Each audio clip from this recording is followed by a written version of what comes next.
We have arrived at the final installment on the book of Leviticus. We are saying our bittersweet goodbye to the book of Vayikra. And the truth is we got to spend more time here this year than previous years. As you know, this year, 2022, 5782 in our calendar is a leap year, meaning we have an extra month of Adar. And therefore, we don't have what we typically have most years, and that is doubled Parshios, because the Torah has to be divisible or malleable enough to be able to accommodate a year with an extra month, and therefore most years, several Parshios are doubled up together. And this year, Behar and Bechukosai, so this week and last week, are separated. And in fact, we only have one double Parsha this year in the diaspora, and that's at the end of the book of Numbers. At the end of Bamidbar, Matos, and Maseh are combined.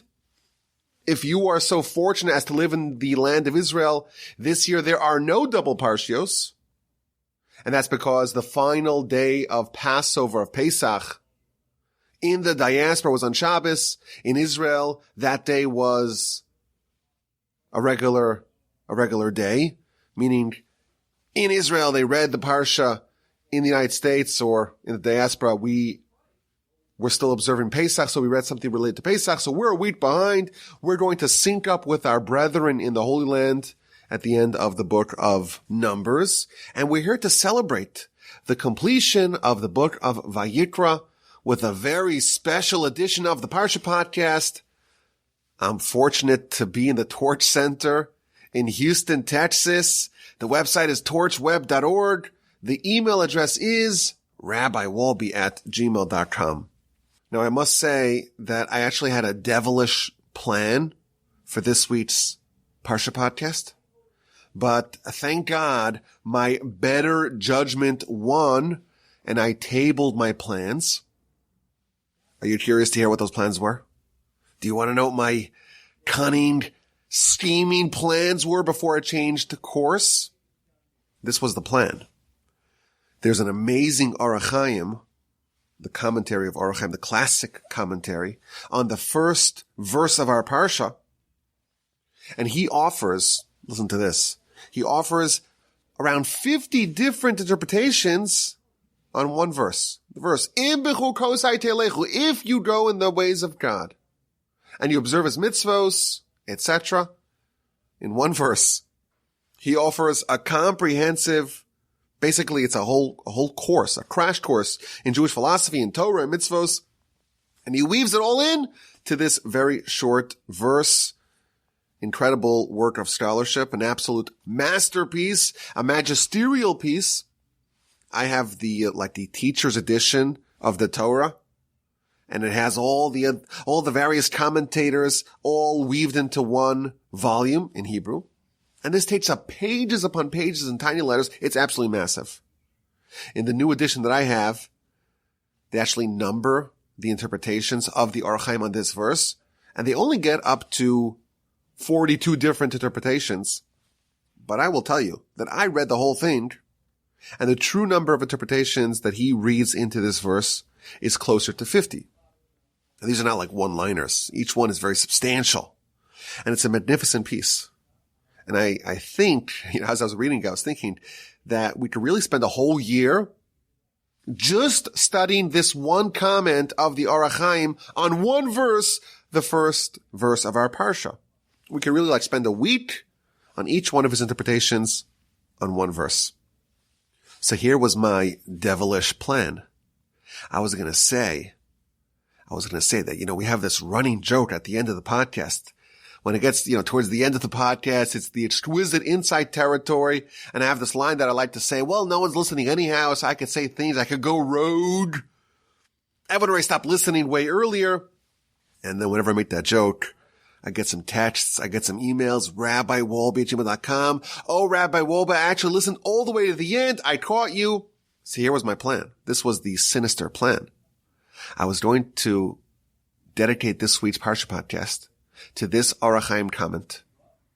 And I was going to read and explain and delve into the whole piece, and not just to cherry pick, a few of the interpretations here and there. but to go through every single one of them thoroughly and dare the listeners, dare you to listen all the way to the end. And I estimated it would take, around 5 to 7 hours to cover it all. And then I would finally be able to say when we got to the exquisite insight that I'm positive, I'm certain there's definitely no one still listening. All of y'all have checked out. That was my plan. That was the devilish, sneaky, nefarious plan.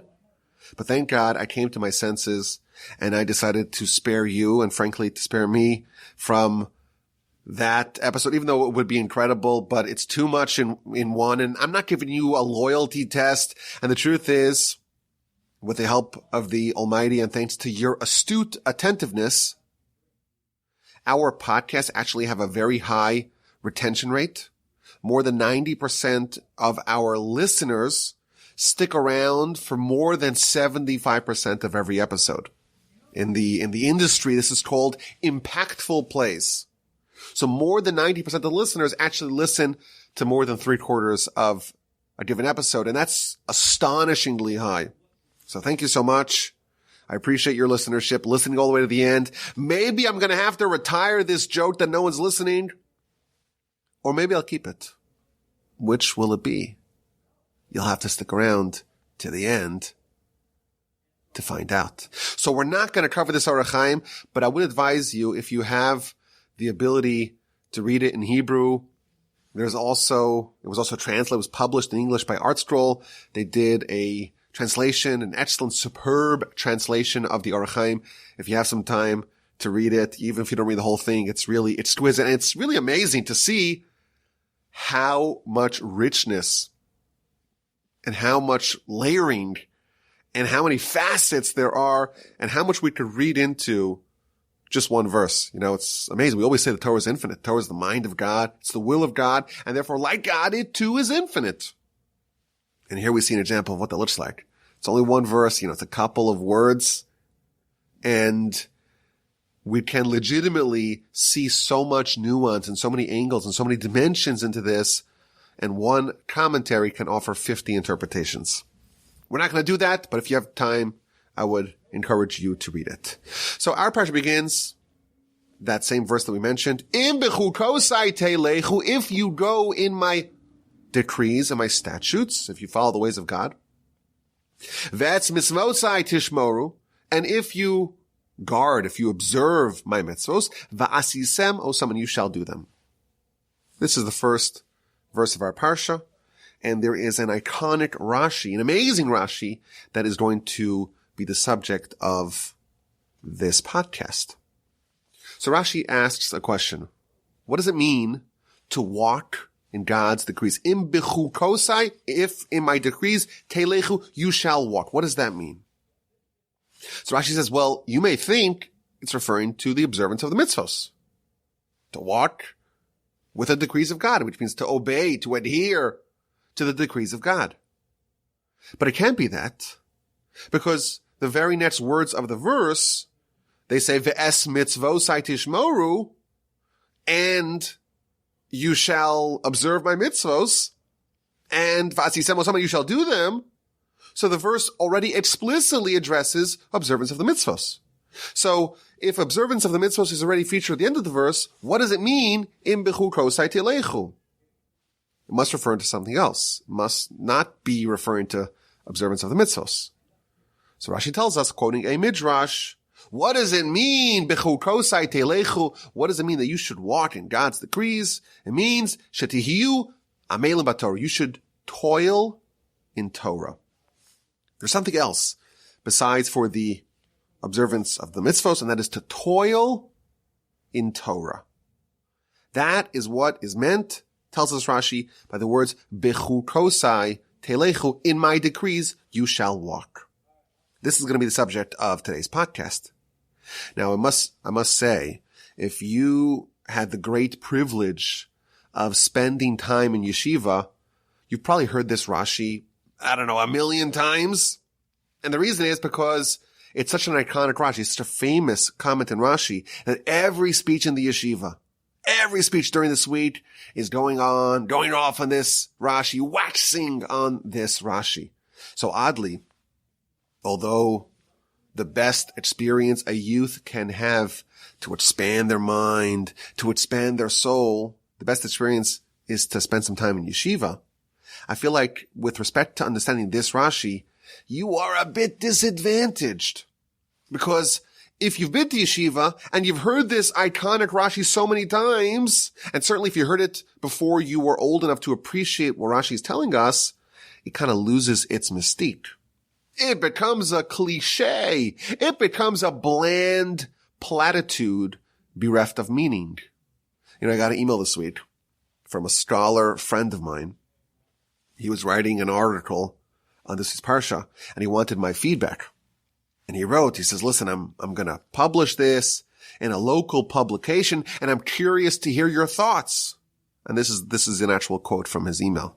I decided to have some fun and go a bit beyond the classic Bechukosai amelus baTorah rhetoric.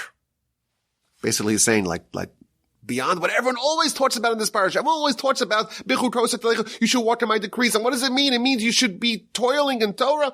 I'm going beyond the classic rhetoric of this Rashi. This amazing Rashi, again, if you've heard it a million times, if you've had the great fortune of spending time in yeshiva, it does become a little bit old and tired. So ironically, if you haven't had the privilege to spend time in yeshiva, you're probably better positioned to appreciate this incredible Rashi, this incredible idea. But regardless, let's shatter the childish notions about this Rashi. So our parsha begins with an if-then statement. IFTTT. If you walk in the decrees of God, which Rashi tells us it means if you toil in Torah, then all manner of good things will happen to you. You'll have your rain in its time. You'll have bountiful crops and fruits. You'll have security, satiation, peace in the land. You won't have any enemies. The enemies that you do have, you'll pursue them. You'll crush them. There won't be wild animals. There won't be war. You'll be fruitful and multiply. God will be close to you. He will maintain his covenant with you. You're going to have such abundance. You'll be able to eat the old fruit. God will dwell amongst you. He won't reject you. Things will be amazing. And those are the first 13 verses of our parsha. If, then. And then in verse 14, it has the other if-then statement. But if you reject God and you reject his Torah and his mitzvos, and it continues for dozens of spine-chilling verses to describe the terrible things that will befall us. This is known as the admonishment. This is the part of Torah where God kind of lays out the options that we have, the binary options that we have. Choose which path you want, and these are going to be the consequences. Now, if you look at Rashi to verse 14, we find the converse. Or is it the inverse? The inverse, the converse, the opposite of the first Rashi. The verse tells us, V'im lo tishma'u li, if you don't listen to God, v'lo ta'asu es kol mitzvos ha'ela, and you don't do the mitzvos. And Rashi asks the same question. What does it mean you don't listen to God? He explains, you are not toiling in Torah. That's what it means. Because it cannot mean that you don't listen to God, that it cannot mean that that's referring to lack of observance of the mitzvos, because that already says later on in the verse. The verse says if you don't listen to God and you don't observe the mitzvos. So what does it mean that you don't listen to God? It cannot be referring to lack of observance of mitzvos, because that's already addressed explicitly at the end of the verse. So what does it mean to not listen to God? It means to not toil in Torah. So we're told here something very fascinating and quite eye-opening. Both the amazing blessings and the terrible curses of our parsha, they all hinge on toil in Torah. If you do toil in Torah, then all manner of blessing will be bestowed upon you. If you do not toil in Torah, then all manner of suffering will befall you. The amazing blessings and the terrifying curses all depend on this quality, toil in Torah. So of course this should inspire us to understand what exactly this means. What is it? What does it mean to toil in Torah? Why is it so pivotal? Why is it the determining factor of everything? And finally, if this is so crucial, how do we do it? I'm ready. I want to sign up. I'm committed. What does it take? What do I need to do to be included in the class of people that are toiling in Torah? So let's begin. What we will discover is something really interesting, really deep.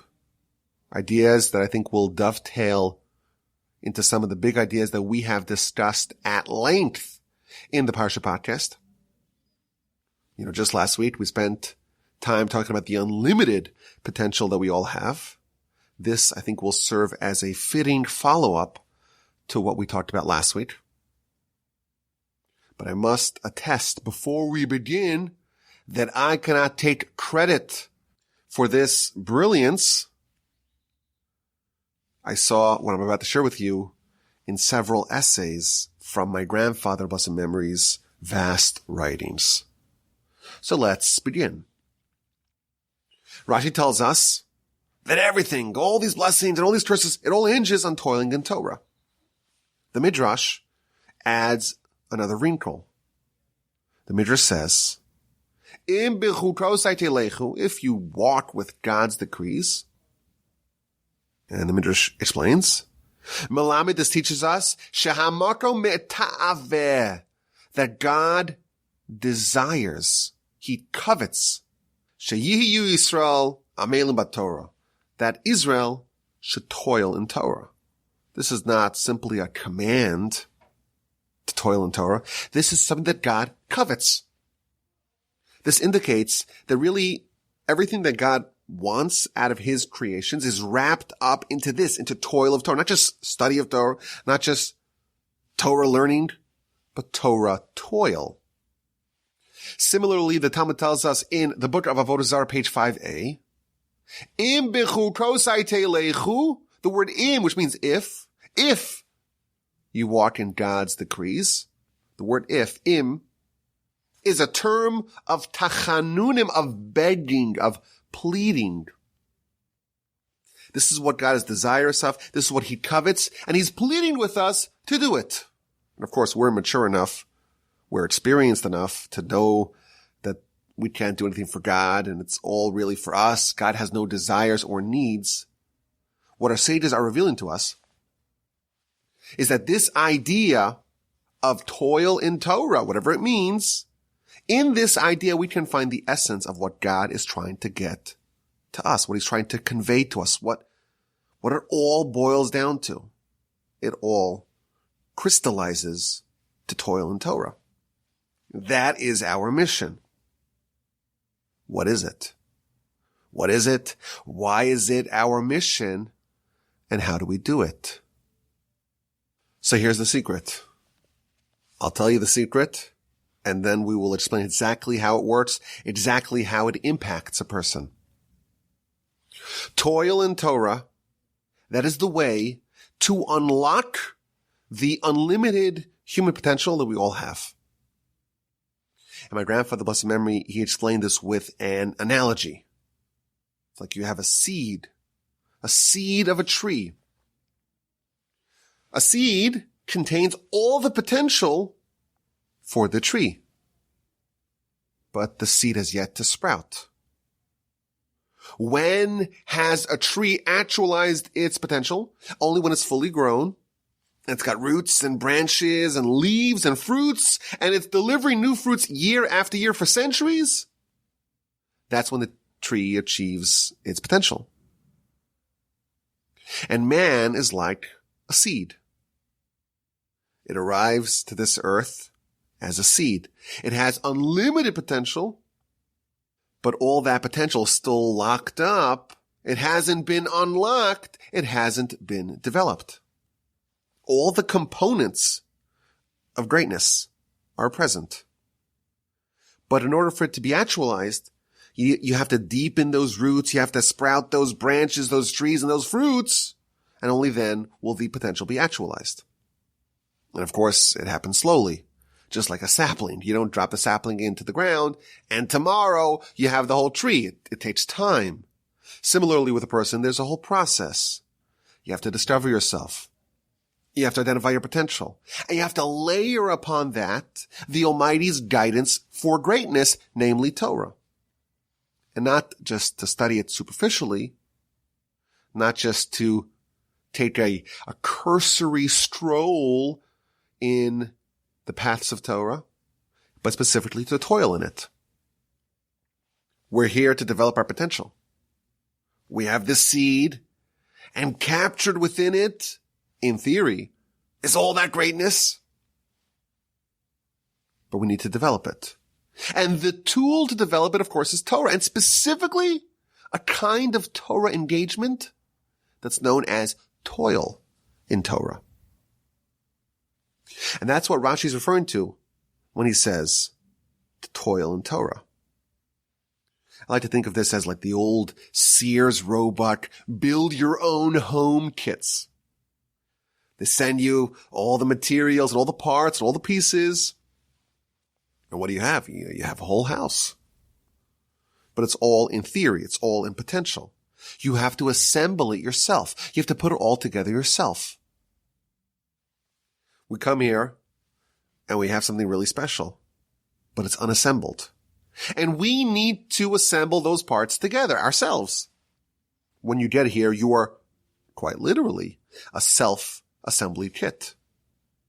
And you need some tools. And what are those tools? It's Torah. And what part of Torah, or what kind of Torah engagement? Specifically, the one referred to by our sages as toil in Torah. Now remember, we haven't quite defined it. We haven't explained how it works. But now we could see the critical role that it plays. Now it makes sense to say that God covets it. He desires it. He is begging. He's pleading for it. This is the goal of creation. The goal of creation is that man and God can partner to make man. Not just the potential, the unplanted seed, the unassembled kit that we start off with, but the fully developed, fully deployed tree with roots and branches and fruits that yield fruit forever and ever. We're here to make something amazing out of this kit, out of this seed, out of this human that we are stewards over. After creation was done in Genesis chapter 2, we read the famous verse, Vayevarech Elokim es yom hashvi'i kadosh hoso.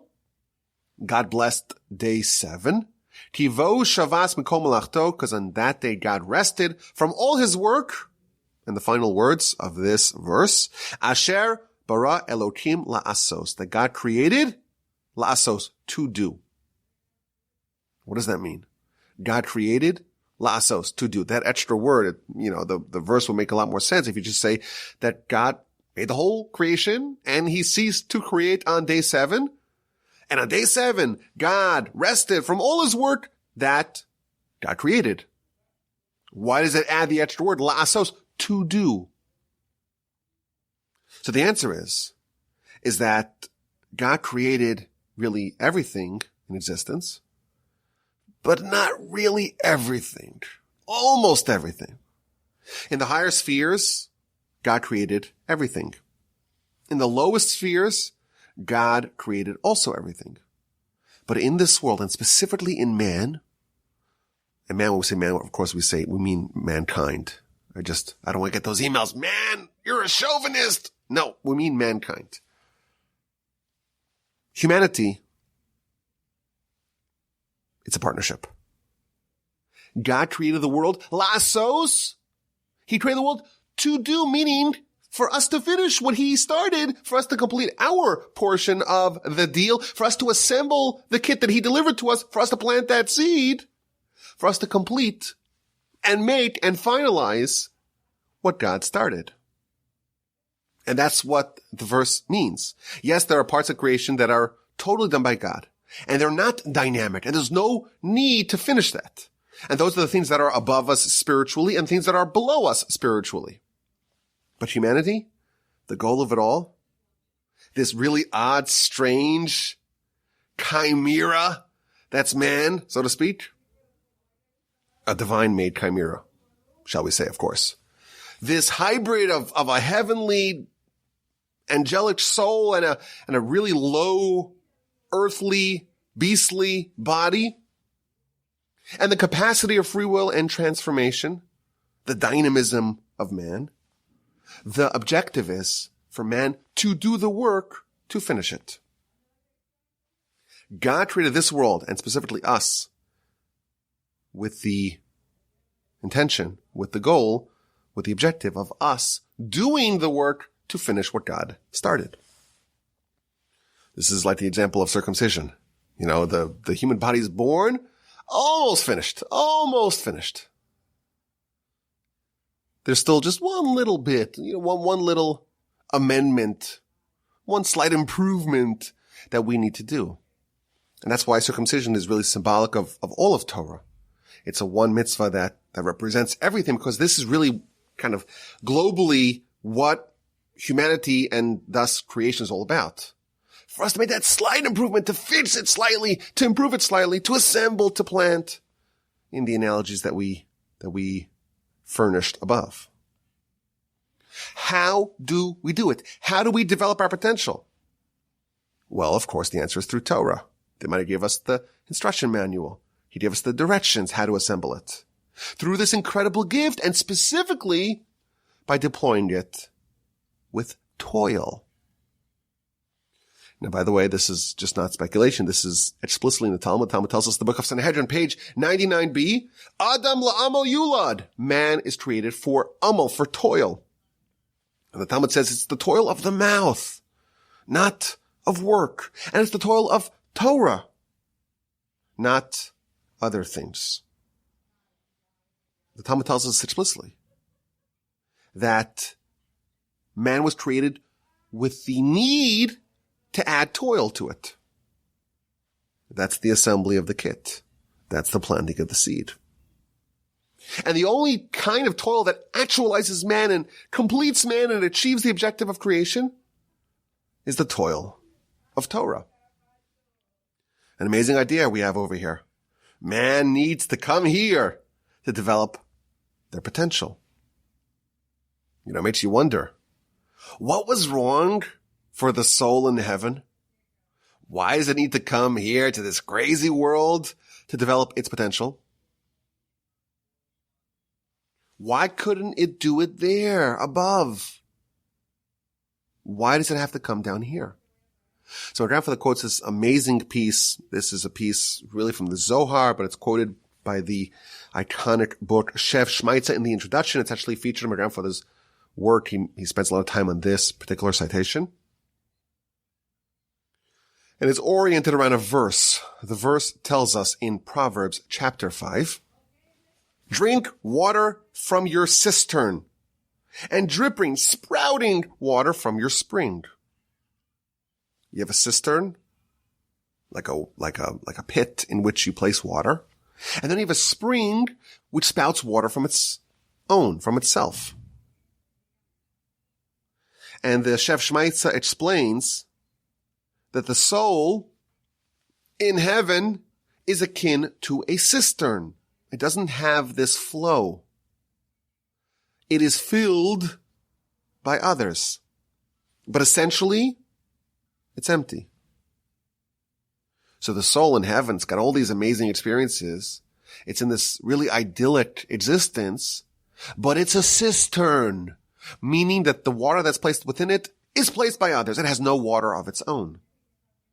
And when it descends to this world, to this pathetic world, this sinful world, this crazy, chaotic world, only then does it have the potential to become a spring, a wellspring, to earn, so to speak, the water, to develop it from within. Life for the soul in heaven is wonderful. It's great. It has unrestricted access to the highest experiences imaginable, and really ones that are also beyond imagination. But in heaven, the life of the soul is a different level of living. It is life that is bequeathed to it, that is bestowed upon it by others. And that's a lower level of living. And it has to come to this world. And here it has the potential to earn it on its own and to be transformed from a cistern into a wellspring. And of course, there's, this incredible paradox that the soul is most vibrantly alive in heaven. It's very depressed, as readers of my new book, Upon a 10-Stringed Harp, know. It's very depressed to come to this world. But there is a major opportunity the soul has here that does not have there. Here, it has the capacity to achieve independent life. Not just that the water is placed within it by others, but it becomes a wellspring on its own. Dependent life. Life that does not have vitality and continuity, life that is static, is a lower level of living. The Talmud tells us that there are 4 people that are considered like they're dead. A blind person. A person that has tsaras, that skin disease, that skin ailment that we read about earlier in Leviticus. A person that has no children. And someone who is destitute. These people could be very much alive, but they have a degree of dependence upon others, and they have a degree of lack of vitality and continuity that they are akin to a pit as opposed to a cistern. And the reason why the soul comes here, the reason why we're here, the reason why all of existence, which really boils down to, of course, man, and specifically the soul of man, to give it the opportunity to be elevated from a cistern into a spring. How do we unlock that higher level of living? How do we upgrade from a cistern to a spring?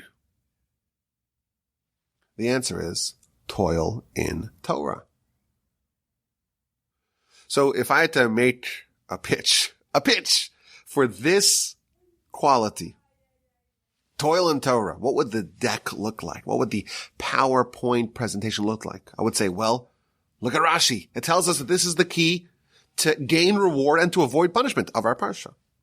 And I will quote the Midrash and the Talmud. God covets it. God pleads with us to get it, to do it. It is why we were created. It develops our potential. I will quote the Talmud. It's why the soul comes down to this world. I will quote the Shef Shmaita and the Zohar. It elevates us to a higher level of living. It grants us independent life. It takes a cistern and transforms it into a wellspring. It takes a seed and makes it into a fully developed tree. That would, I think, get our attention to say, okay, I'm interested. I'm in. I'm convinced. I'm persuaded. What do I need to do now? I'll tell you, but first I want to explain exactly why toiling in Torah is a different kind of experience, of engagement with Torah, and why only this higher level achieves all of those incredible goals. The Talmud tells us that Torah is a commodity that can trade hands. Ownership of it can be conveyed to others. It explains the Talmud, quoting a verse. The verse says about a righteous person, a Torah scholar, B'Torahs Hashem chefzo, in the Torah of God, this person is desirous, u'betorah so, and in his Torah, yehageh yomam v'layla. They will study day and night. So the Talmud points out, this is featured also in the book of Kiddushin on page 32, the Talmud points out that the verse switches the identity of the owner of Torah from the beginning of the verse to the end of the verse. The beginning of the verse describes someone who is desirous of God's Torah. At the end of the verse, it says, Ubid Torah so, and in his Torah, he studies day and night. Says the Talmud, Betchila, in the beginning, it's God's Torah. And in the end, it's your Torah. Explains Rashi, once you toil in it, once you work really hard in it, the ownership of the Torah is conveyed from God to you. We talk about Torah, that's the tool to develop ourselves. That's the tool to unlock our potential. Why is only toil of Torah what does that? Why is this so different than just, generic study of Torah? The answer is that generic study of Torah does not acquire Torah. It's not yours. The method to acquire Torah, to take it from the Torah of God to being your Torah, is via toil. That's how you make it yours. That's how you absorb it within you. Now you have possession. You have title of Torah. Studying Torah, of course, is amazing. The best pastime. But it remains the Torah of God. It's not yours. It's not deployed within you completely to fundamentally upgrade you from a seed to a tree, from a cistern to a wellspring. You can study a lot of Torah and still remain a cistern. You're being filled by others. You have the Almighty's Torah within you. You have not quite assimilated the Torah within you, and all that potential of that wellspring, it's still trapped up in that seed. The seed is undeveloped. Your house is still in boxes, needing assembly. To unlock all those blessings, to fulfill the reason why you were created, to partner with God, to finish what He started, to become a wellspring, you need to become the owner of the Torah. It has to become integrated within you. And that is done only with this higher level of Torah, toiling. So now we know why it's so important, and we understand the mechanics of why it's different, why this is a different kind of engagement, and it made sense to us, why this would beget all those blessings and why God is desirous of it. This is really what it's all about. So how do you do it? What precisely does this entail? What is this higher level of engagement, of study, toil in Torah? What is it that unleashes such a dramatic transformation? The first thing is diligence. Diligence and consistency.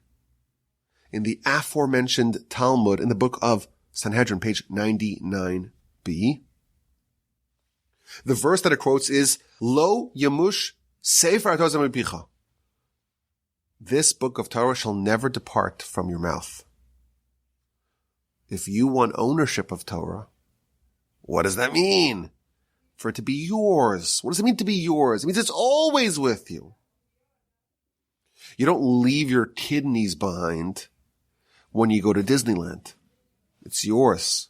It accompanies you wherever you go. If you want to layer Torah upon you, to actually have it upgrade you, transform you, develop you, actualize you, it's got to be with you at all times. And thus, Torah toil is not something that you study. It's a nice thing.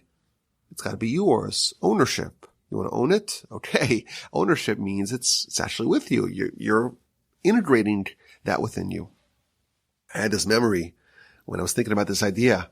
When I had originally arrived to yeshiva in Israel, so I was 16 years old. As I mentioned in the past, I was like the only American, the only outsider, besides for my South American roommate, you may recall. But it was really strange to be there, like it was like a culture shock. And I remember asking one of my study partners, because one of the heads of the yeshiva, like he would be there in the morning for davening, for prayer, for shachris, and then he would disappear for a couple of hours and come back in the afternoon. So I said, well, what does he do? Where does he go? Where does he go when he leaves? So he looked at me like I had fallen off the moon. He looked at me like I was just the strangest creature that he had ever seen in his life. He says, he's going to learn, to study Torah. And to me, like this was a big insight. This is an American kid, big baseball fan, longtime suffering Mets fan. Like I was into sports and other things. And you go to this elite yeshiva in Israel, and you learn that there's a kind of living where people just default to Torah. It's not just something that you do when it's in the calendar. It's on the schedule. We got to do it. If you're not doing something else, you're always defaulting to Torah. That's what we mean when we say toil. It's not just a nice thing that you do. It's not just an occasional pastime. Requirement number 1 is diligence and consistency. It also entails a degree of pain. You have to fight a battle here. The Maharal points out that the verse that kickstarts our Parsha, Im Bechukosai telechu, you shall go, you shall walk. He says that this idea of toiling in Torah is not something that you have. You have to go get it. You have to walk towards it. It's not something that is present where you are at the beginning. When you're walking, it means that you're trying to get to a different place. If you wanted to stay there, you wouldn't need to walk. People in antiquity didn't know of the concept of a treadmill. If you're walking, it means you're trying to get someplace. You're trying to achieve something that's not just built in when you begin life. And therefore it means that toil demands a degree of hard work because you're going against the inborn instinct. Of course, we know what that's called. The Yetzer Hara, bad character, our desire for cheap thrills, empty calorie pleasures. We face stiff headwinds to overcome that and to unlock this great gift to toil in Torah. So it's not going to be easy. Number 3, so we have diligence and consistency and an understanding that this requires us to overcome our inborn instinct. And then the Maharal says something very deep. Another way to understand that you're walking with Torah, it's not just when you are walking for other things, you're taking Torah with you. It means that you're walking through the Torah. You take the words of Torah and you walk with them. Now, what he's referring to is a very deep point. There's a lot of Torah. I'm in the Torah Center right now, and I'm looking at our library, and it's pretty full. There's a lot of books there. And this is just, what fit into the room. The actual library is just vast and enormous. There's tons of Torah to study. But even then, what do you do when you finish studying? So you move on to the next page, one page, one book. If you have had the great fortune of finishing a book of Talmud, well, now it's time to begin the next book of Talmud. What about the Talmud that you just finished? What about the citation that you just read? To walk in Torah, explains the Maharal. To toil in Torah, it means to not just study Torah and move on, hit and run. It means to take the ideas of Torah and to have them accompany you throughout your life. And as you advance in life, you're actually advancing vertically deeper and deeper into what you have studied. And you're using the words of Torah to deeply connect within you and to develop and build your identity out of those ideas. And he explains that the Torah idea starts off as like an idea. It's a kernel. But you can travel vertically within that one idea, and it can be what you build your entire life on. My grandfather said a story. He said that someone was once talking with the great Alter of Slobodka, the great visionary of Slobodka. And they were talking about another person, another great Torah giant. And they said, that other person really, if you take all of his teachings and all of his insights, you could boil them down to 15 different ideas. And the Alter of Slobodka, who was someone that was an overflowing wellspring of Torah, who was always speaking and would say incredible discourses and lectures on every imaginable subject in a way that would land a punch, that would pack a punch, and it would really be transformational for the listeners. He said, wait a minute. Come to think of it, all of my Torah is really based upon 3 core pillars, 3 ideas, 3 foundational principles. The Torah, of course, is vast, but it's interconnected. It's interdependent on each other. And when you find these ideas in Torah, and you go deeper and deeper, and you're walking deeper and deeper into them, and they kind of become the basis, the pillars upon which you're building your spiritual edifice. You're deepening your connection to it. You're deepening the concretization of those connections that you're having with Torah.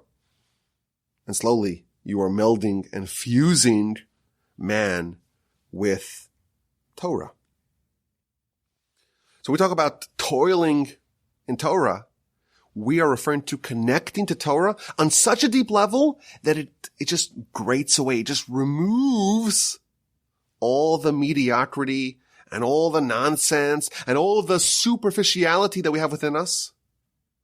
And the Torah that we walk with, and the Torah that becomes part of us and melds with us and fuses with us, this is what spurs the growth and the development of your life's tree.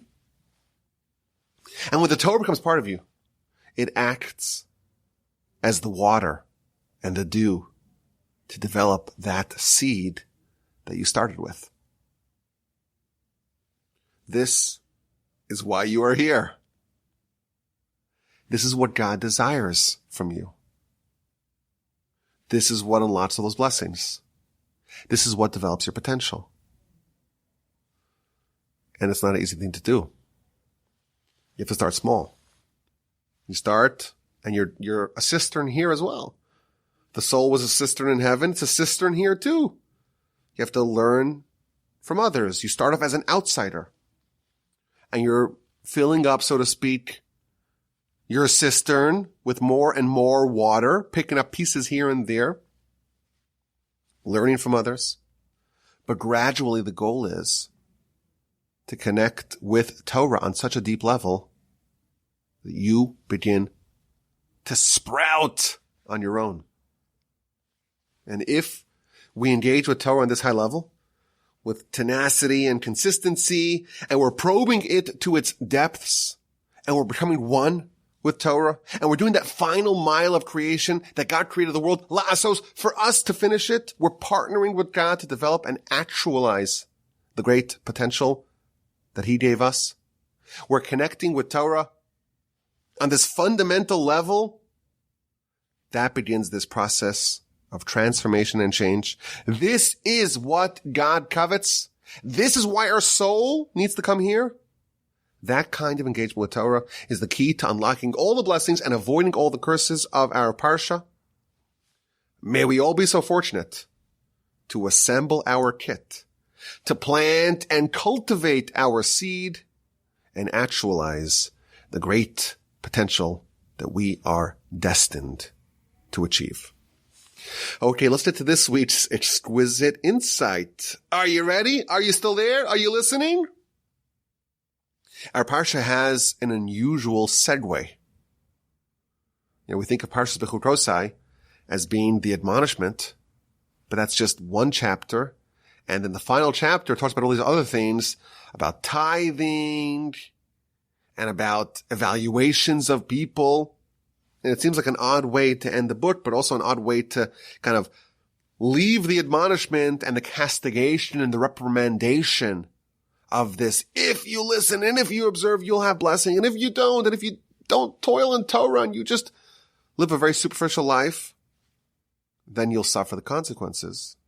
After the fierce and biting and terrifying admonition, the Parsha transitions to the laws of evaluating people. What that means is, if you commit to dedicate the value of a person to the temple's coffers, that's like your pledge. I'm pledging to give the value of this person. How much are you required to give to the temple coffers? You have to evaluate the person. How much are they worth in a monetary sense? And then you know how much the person who made that pledge is obligated to pay. And it's a very unusual transition.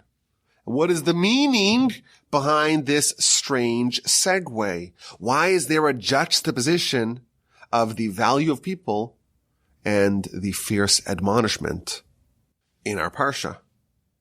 So the great Jose of Lublin, one of the great Hasidic masters, said something very powerful and helpful, I think.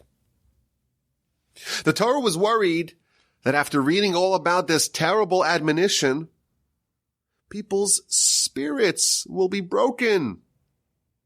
People will be liable to lapse into melancholy and depression. And people begin to fail to see their value. And they'll say, I'm so worthless. I'm a good for nothing. I have no value. I'm a total zero.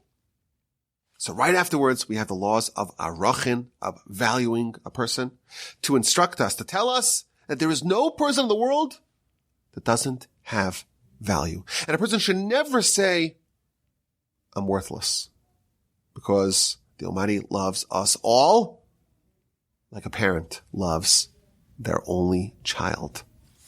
No matter how much we are battered, no matter how much we are bruised and pummeled and pilloried, we must never forget the eternal value that we all possess. Sometimes things aren't great. Sometimes we have to suffer the wrath of the divine, and it makes no sense to us, and we're so beaten down and broken, and we may feel an urge or may feel a tendency to say, life doesn't matter. Life is useless. I'm valueless. I'm worthless. Whenever that, God forbid, that terrible feeling enters a person, you have to always remember the incredible and eternal and everlasting value that you have within you. Never forget that lesson. We all have our ups and downs. There's no one who lives a carefree, blunder-free, bump-free, obstacle-free life. The nature of life is that we have our ebbs and flows and ups and downs, days of love and days of hatred and depression. That's part of the human experience. And God forbid if we find ourselves in one of those places, one of those nadirs, remember, I have value. I'm a descendant of Abraham, Isaac, and Jacob. I come from the choicest of humans to grace the Almighty's world. I have potential. I have greatness. There are things that the Almighty wants me to do. The world was created for me. I have value. I hope you enjoyed. What a delight.